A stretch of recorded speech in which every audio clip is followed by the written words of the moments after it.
नैनों ने चुना, हाथों ने बुना, नैनों ने चुने, हाथों ने बुने, नैनों ने चुने, हाथों ने बुने, मेहनत काले सूत सुनहरा, कहाँ बिछाए समझ न पाए। नैनों ने चुने, हाथों ने बुने, मेहनत काले सूत सुनहरा, कहाँ बिछाए समझ न पाए। खोजे हम सपनों की धरा, खोजे हम सपनों की धरा, खोजे हम सपनों की धरा, खोजे हम सपनों की धरा, खोजे हम सपनों की धरा।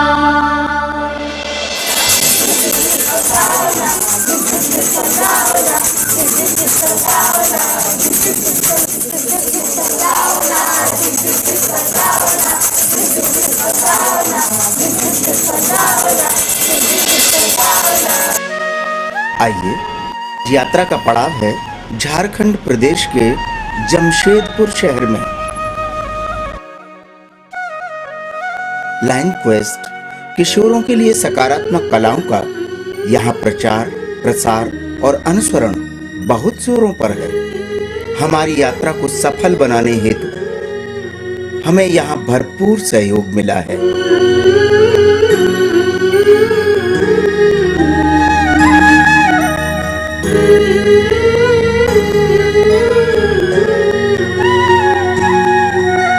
अपने विद्यालय में विगत 2 वर्षों से लायंस क्वेस्ट प्रोग्राम का सफल संचालन हो रहा है। इस कार्यक्रम को इम्प्लीमेंट करने का उद्देश्य है बच्चों में शारीरिक, मानसिक और इमोशनल चेंज के साथ किस तरह से सामंजस्य स्थापित करना है, साथ ही उसमें आत्मबल का विकास, मोरल वैल्यूज़ कैसे डेवलप हो। आज के समाज में जो विकट परिस्थिति आई हुई है, कैरेक्टर एंड मोरल रिस्पॉन्सिबिलिटी में वृद्धि की जरूरत है, जिससे एक देश को सही नागरिक मिल सके। इन सारे विषयों को ध्यान में रखते हुए इस प्रोजेक्ट को लागू करने के बाद हम लोगों ने यह अनुभव किया कि बच्चों के एकेडमिक डेवलपमेंट के साथ साथ उनके अंदर एक चारित्रिक गुण और ड्रग्स प्रिवेंशन की एक जो हैबिट डेवलप हुई। आजकल के समाज में गुटखे, पान, सिगरेट इत्यादि इतने चीपली अवेलेबल थिंग्स है जिसको रोकना बहुत ज़रूरी है। एक कैंसर की तरह पूरे समाज को खा रहा है। तो बच्चों में इन सारे चीज़ों को एक छोटी छोटी एक्टिविटी के द्वारा हम लोग बताने का प्रयास करते हैं, जिसका नतीजा है कि आज जो गार्जियंस पेरेंट टीचर मीट में बहुत कम परसेंटेज आते थे, आज 100% पेरेंट्स खुशी से आते हैं और चाहते हैं कि मेरे बच्चों में जो ये चेंज आ रहा है, घर के व्यवहार में भी परिवर्तन आया है और जिसका नतीजा है कि बच्चों का रिजल्ट भी अच्छा हुआ है। तो मैं समझता हूँ कि यह एक ऐसा कंप्लीट करिकुलम है जिसके माध्यम से हम एजुकेशन के साथ साथ बच्चों में ऑलराउंड डेवलपमेंट के लिए सारी क्वालिटी को डेवलप कर सकते हैं। जमशेदपुर के हमारे सभी सहयोगियों को हमारे पूरे कार्यदल की ओर से बहुत बहुत धन्यवाद। ला ला ला ला ला ला ला ला ला ला ला। अरे आज तो मैं जल्दी पहुंच गया। तुम आज बहुत खुश हो? हाँ खुश हूँ, लेकिन कहाँ से बोल रहे हो तुम लोग? कहाँ हो तुम लोग? कहाँ से बोला? हम बोले। अरे वाह! तो आज फिर तुम्हारी माँ ने अच्छा खाना खिलाया। आज तुम्हारी बहन से तुम्हारी खटपट नहीं हुई? हाँ, मगर सबसे बढ़िया बात तो यह है कि मैं अपनी पिछली क्लास का होमवर्क कंप्लीट कर लिया हूँ। क्या पढ़ा रहा है? कुछ नहीं, कुछ नहीं, कुछ नहीं, कुछ नहीं। अरे चलो, मैडम आती होगी। चलो चलो चल चल बैठते हैं। चलो। हाँ हाँ ठीक है।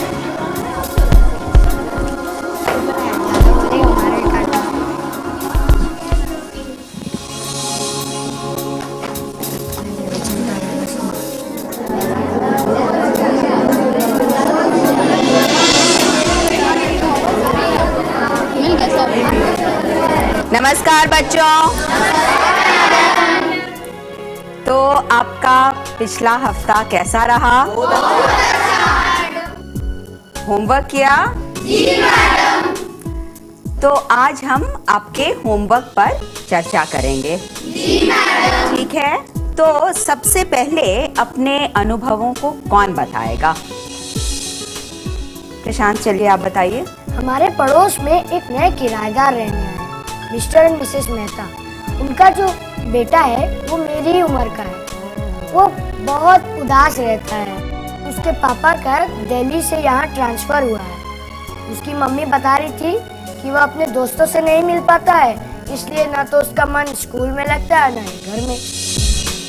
और कौन बताएगा?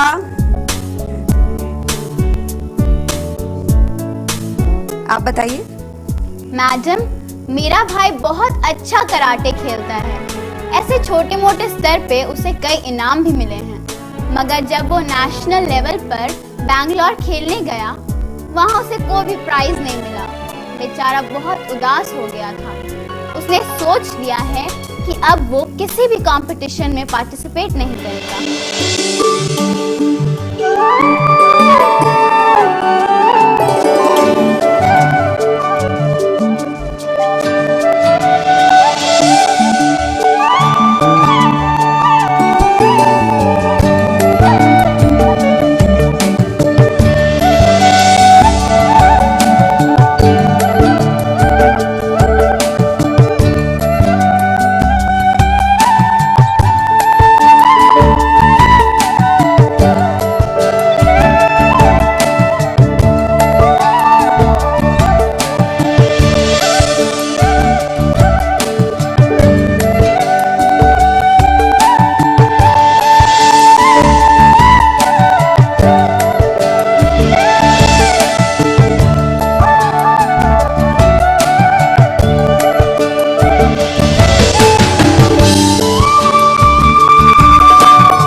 होता है, कई लोगों के साथ ऐसा होता है।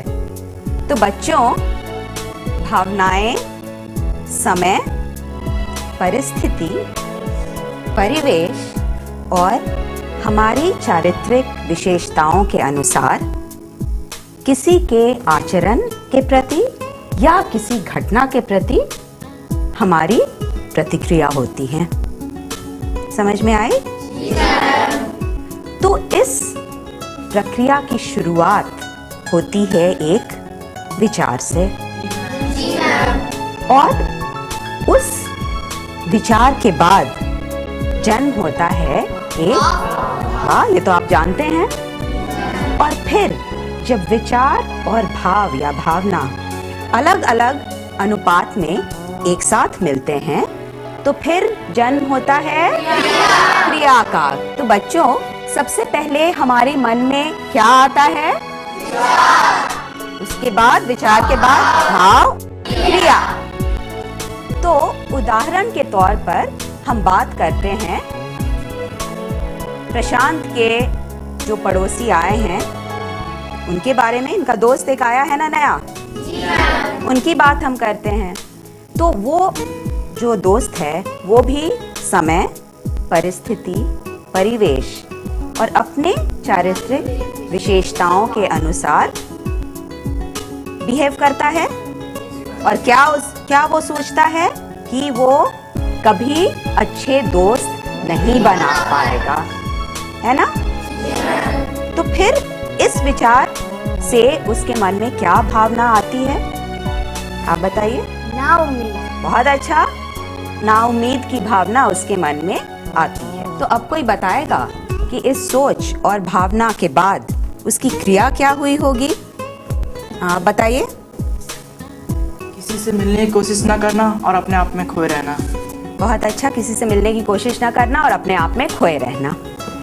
तो बच्चों, ऐसा होता है कि कभी कभी हम अपने सोच पर नियंत्रण नहीं रख पाते हैं और फिर क्या होता है कि हम कुछ नकारात्मक कर बैठते हैं।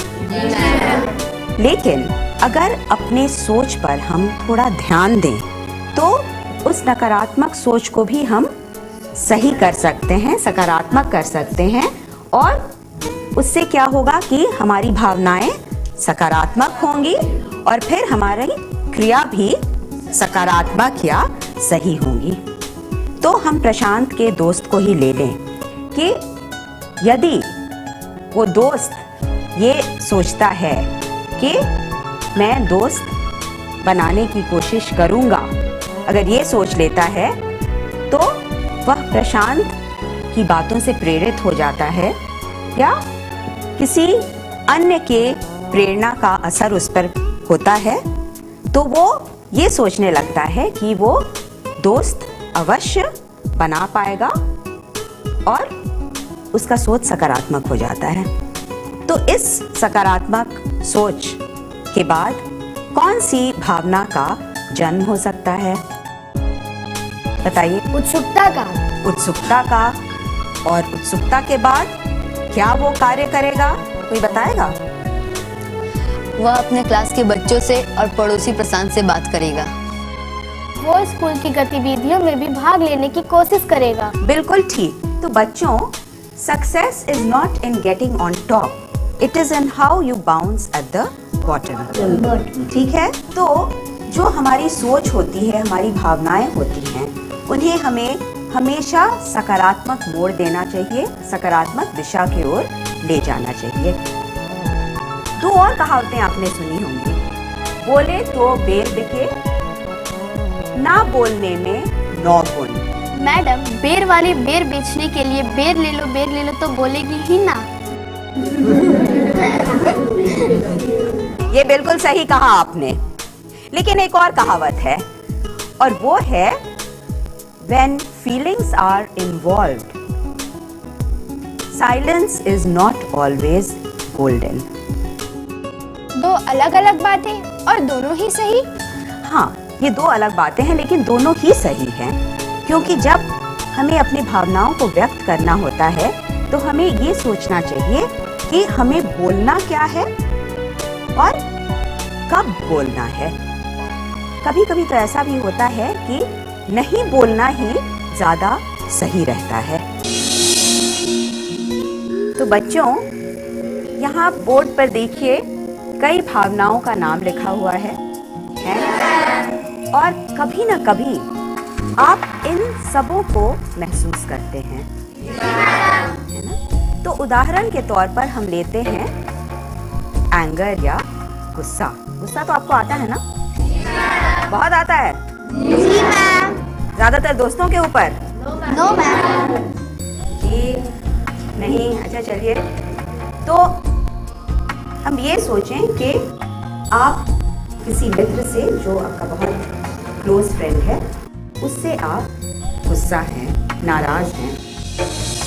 ये सोच लीजिए कि उस फ्रेंड ने आपकी एक किताब ली है आपसे, एक स्टोरी बुक है, आपकी प्रिय स्टोरी बुक, और उसने आपसे ली है पढ़ने के लिए, और ये कहकर कि मैं 1 हफ्ते में वापस कर दूंगा, वो महीने भर तक वापस नहीं करता है। बार बार आप याद दिलाते हैं और वो वापस नहीं करता है।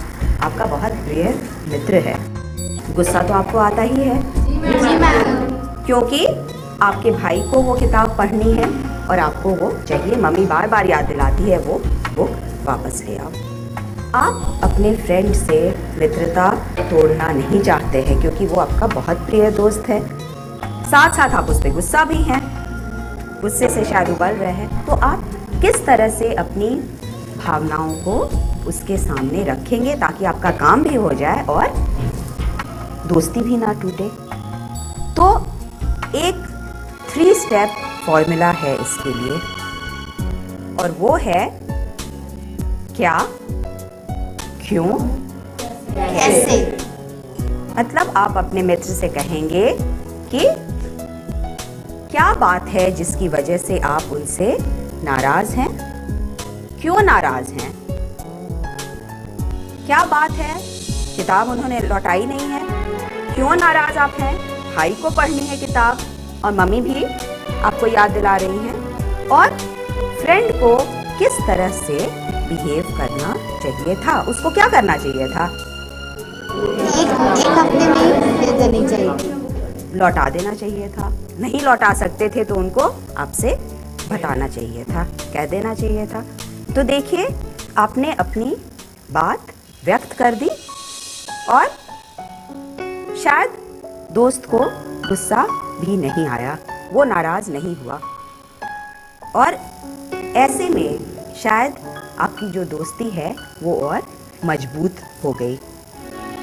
आपने अपनी बात व्यक्त कर दी और फ्रेंड भी ये समझ गया कि चलो इसने अच्छे से मुझे समझा के बताया है।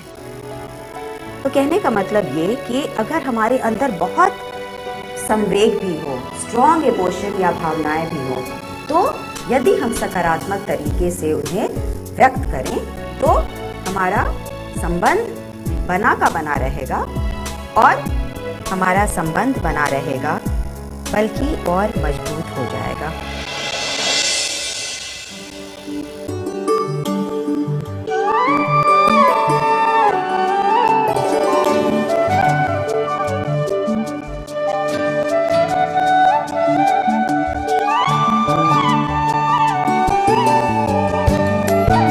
भावनाओं के सतरंगी इंद्रधनुष को व्यक्त करने के अनेक साधन हैं।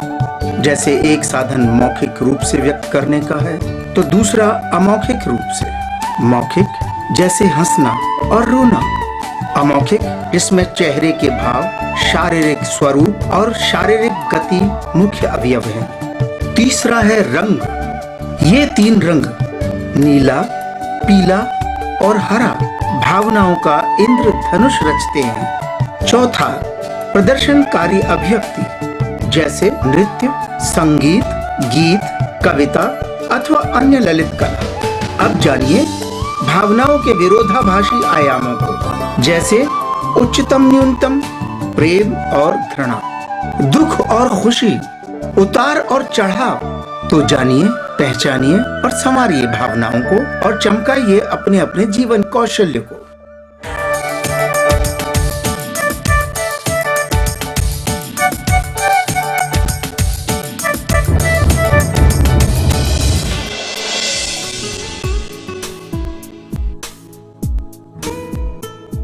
हाँ तो बच्चों, कुछ आया समझ में? हाँ।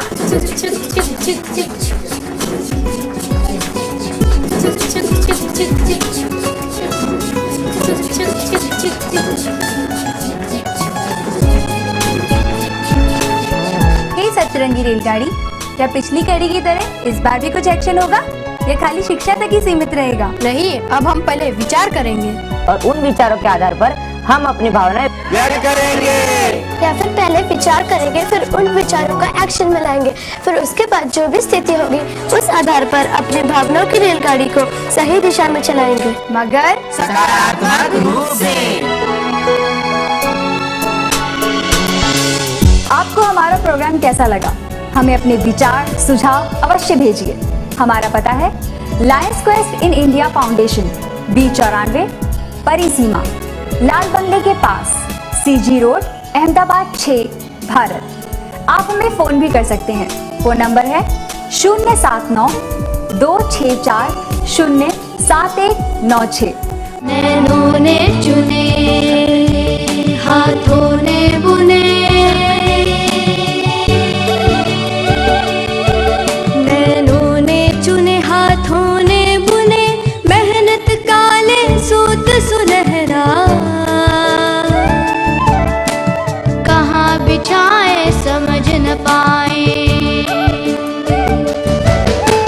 खोजे हम सपनों की धरा, खोजे हम सपनों की धरा, खोजे हम सपनों की धरा, खोजे हम सपनों की धरा, खोजे हम सपनों की धरा।